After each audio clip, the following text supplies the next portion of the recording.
अल्लाहु अल्लाहु। और आज की इस वीडियो के अंदर हम स्ट्रक्चर ऑफ एंजाइम का जिक्र करने वाले हैं कि जो एंजाइम होता है उसकी बनावट किस तरह से होती है। आमतौर पर जो हमें एंजाइम की तस्वीर दिखाई जाती है एक मॉडल के तौर पर, वो मॉडल कुछ इस तरह से होता है जिसके अंदर आप एक एक्टिव साइट को देख सकते हैं, जैसे यहाँ पर आप एक्टिव साइट को देख सकते हैं, और उसके साथ में कुछ एक और चीज़ को देख सकते हैं जिसको सबस्ट्रेट कहा हुआ है। और फिर यहाँ दिखाया हुआ है सबस्ट्रेट एक्टिव साइट के साथ में मिक्स हो चुका है और फिर इस तरह से प्रोडक्ट बन चुका है। अब प्रोडक्ट रिलीज हो गया। तो आमतौर पर एंजाइम का स्ट्रक्चर हमें इस तरह से, इस येलो बॉक्स की तरह से हमें दिखाया जाता है। अगर हम देखें इसके बारे में तफसील से कि एंजाइम का स्ट्रक्चर किस तरह से होता है, तो उसके हवाले से यहाँ पर लिखा हुआ है कि as we have discussed that enzymes are 3-dimensional globular protein, every enzyme specifically react with special substances called substrate. यानी कि तमाम की तमाम एंजाइम खास सब्सटेंसेस के साथ, खास मॉलिक्यूल्स के साथ में रिएक्शन करेगा और उन खास मॉलिक्यूल्स को सबस्ट्रेट कहा जाएगा। दरअसल एंजाइम जो है केमिकल रिएक्शन किसी मॉलिक्यूल के साथ में नहीं कर रहा होता, बल्कि एंजाइम जो है रिएक्शन कराने में हेल्प करता है, रिएक्शन के दौरान हल्का सा इन्वॉल्व होता है और फिर वो चला जाता है। और जिस केमिकल के साथ, जिस मॉलिक्यूल के साथ उसका रिएक्शन होगा उसे सबस्ट्रेट कहा जाएगा। वो प्रोटीन के साथ रिएक्शन करेगा, प्रोटीन सबस्ट्रेट। ग्लूकोज के साथ रिएक्शन करेगा तो ग्लूकोज सबस्ट्रेट। अब जिस जगह पर रिएक्शन होगा उस जगह को एक्टिव साइट कहा जाएगा। तो इसके हवाले से लिखा हुआ है each enzyme has a special charge place to fit the substrate called active site. हर एंजाइम के पास एक जगह होगी, उस जगह पर चार्जेस मौजूद होंगी, नेगेटिव या पॉजिटिव चार्जेस मौजूद होंगी, और वहाँ पर सबस्ट्रेट आकर के फिट होगा। अगर मिसाल वहाँ पर नेगेटिव चार्जेस है और सबस्ट्रेट के ऊपर पॉजिटिव चार्जेस है तो जो है वो एक दूसरे के साथ में मिक्स हो जाएंगे। इसी तरह से चार्ज प्लेस होगी जिसको एक्टिव साइट कहा गया है, which is complementary in shape to the shape of substrate.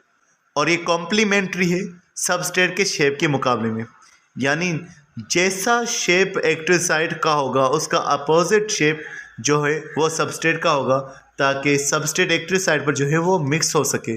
जिस तस्वीर में आप देखेंगे, इस तस्वीर के अंदर जो शेप एक्टिव साइट का है उसके बिल्कुल जो है उसी के जैसा, यानी कि उसके बिल्कुल जो है अपोजिट में वैसा शेप जो है सबस्ट्रेट का है, ताकि सबस्ट्रेट एक्टिव साइट पर मिक्स हो सके, फिट हो सके।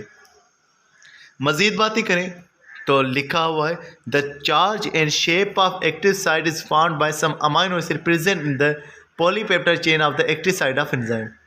क्योंकि एंजाइम्स जो हैं प्रोटीन के बने हैं और प्रोटीन जो होता है वो अमाइनो एसिड का बना होता है, तो जो अमाइनो एसिड पर चार्ज होगा वही चार्ज एक्टिव साइट पर आ जाएगा। The amino acid which form active site come close to arrange in a specific way to coil and fold within a globular symmetry। जो एंजाइम एक्टिव साइट पर मौजूद है, जो एंजाइम एक्टिव साइट को बना रहे हैं, वो एक खास सीक्वेंस में, खास तरतीब के साथ जुड़ करके वो एक्टिव साइट को बना रहे होते हैं। और एक्टिव साइट के दो हिस्से हैं, जैसे लिखा हुआ है द बाइंडिंग साइट और एक को कैटालाइटिक साइट कहा हुआ है। बाइंडिंग साइट और कैटालाइटिक साइट से क्या मुराद है? देखें, अगर कोई सबस्ट्रेट एंजाइम के साथ में एक जगह पर जुड़ रहा है, अब उसका जुड़ना जो है वो आर्जी भी हो सकता है, तो यानी कि जुड़ने के बाद सबस्ट्रेट चला गया, तो वो हो गई बाइंडिंग साइट। और जहाँ पर रिएक्शन हो रहा है जिस जगह पर, वो उसकी कैटालाइटिक साइट कहलवाएगी।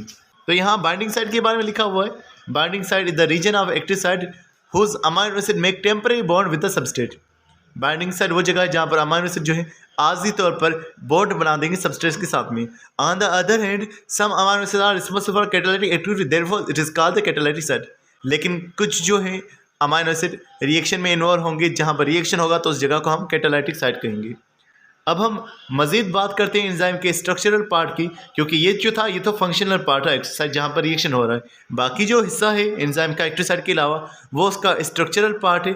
अब स्ट्रक्चरल पार्ट में किस तरह से होगा, तो लिखा हुआ है beside active site some enzymes are complete made up of protein only while the other enzymes are made up of protein and non protein part. यहाँ एंजाइम्स की बात हो रही है, जैसे कि कुछ एंजाइम जो कि मुकम्मल तौर पर प्रोटीन के बने हुए हैं, यानी प्रोटीन के अलावा उनमें और कोई चीज़ मौजूद नहीं होगी। और कुछ ऐसे भी एंजाइम्स हो सकते हैं जिनमें प्रोटीन भी होगा लेकिन साथ में नॉन प्रोटीनियस पार्ट मौजूद होगा, यानी प्रोटीन के अलावा कोई भी पार्ट हो सकता है। These enzymes are called conjugated enzymes. इन एंजाइम्स को कॉन्जुगेटेड एंजाइम्स भी कहा जाएगा।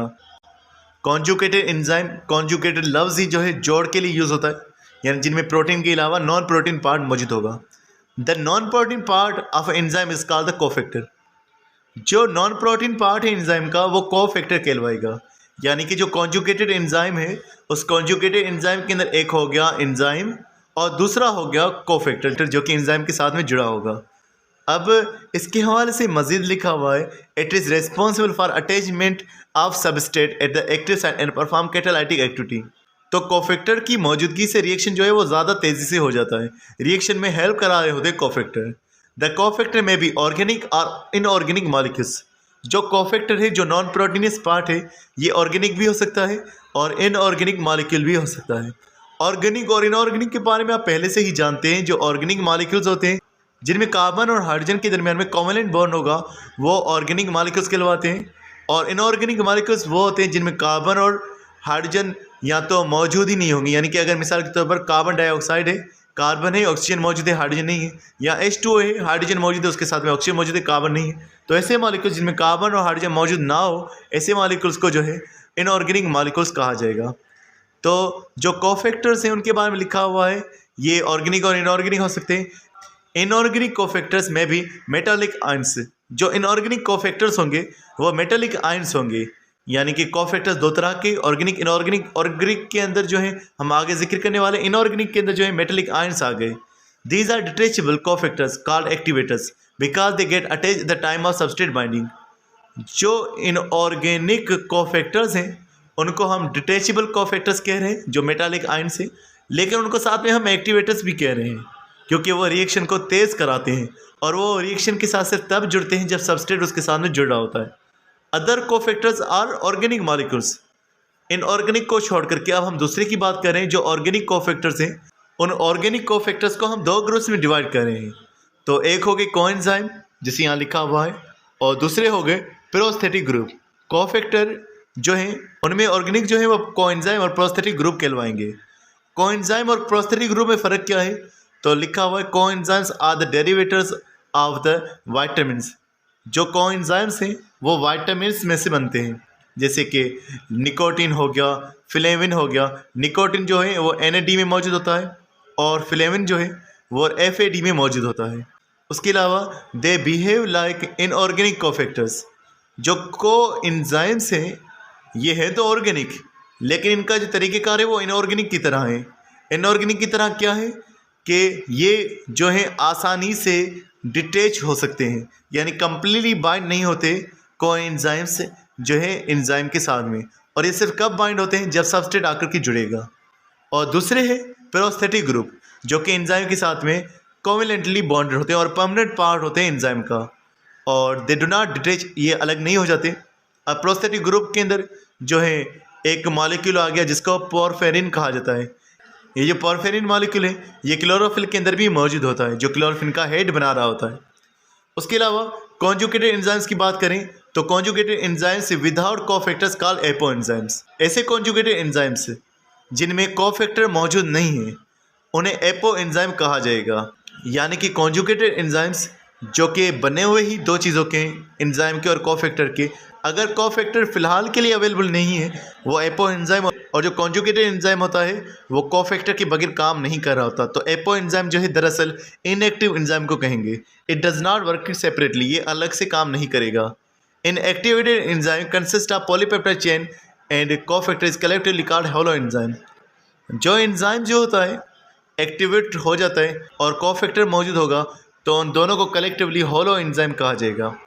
जहन में रखें, कॉन्जुगेटेड एंजाइम अगर उसमें कोफैक्टर मौजूद नहीं है, कॉन्जुगेटेड एंजाइम की बात हो रही है, तो वो एपो एंजाइम कहलवाएगा बगैर कोफैक्टर के।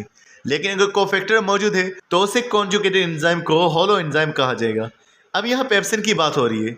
Pepsin is an enzyme secreted by gastric gland of the stomach in the inactive form pepsinogen. Pepsin क्योंकि स्टमक में मौजूद होता है और पेप्सिन जो है डाइजेशन के टाइम पे रिलीज होता है। पेप्सिन जो है एसिडिक मीडियम में काम करता है, स्टमक में मौजूद होता है, और पेप्सिन जब रिलीज होगा पेप्सिनोजन की सूरत में रिलीज होगा। पेप्सिनोजन जो है इनएक्टिव होता है। इनएक्टिव होने का मतलब ये है कि इसके पास कोफैक्टर मौजूद नहीं होगी। तो पेप्सिनोजन के हवाले से लिखा हुआ है कि इसके पास पॉलीपेप्टाइड चेन मौजूद होगी जो इसके एक्टिव साइट को ब्लॉक किए हुए होगी। When pepsin gene acts with HCl, the addition polypeptide chain removed and become active and form pepsin. Pepsinogen के साथ में जब HCl रिएक्शन करेगा तो एक जो एक्स्ट्रा पॉलीपेप्टाइड की चेन जो एक्टिव साइड पर मौजूद होगी वो चली जाएगी, एक्टिव साइड आज़ाद हो जाएगी और वो पेप्सिन बन करके रिएक्शन करेगा।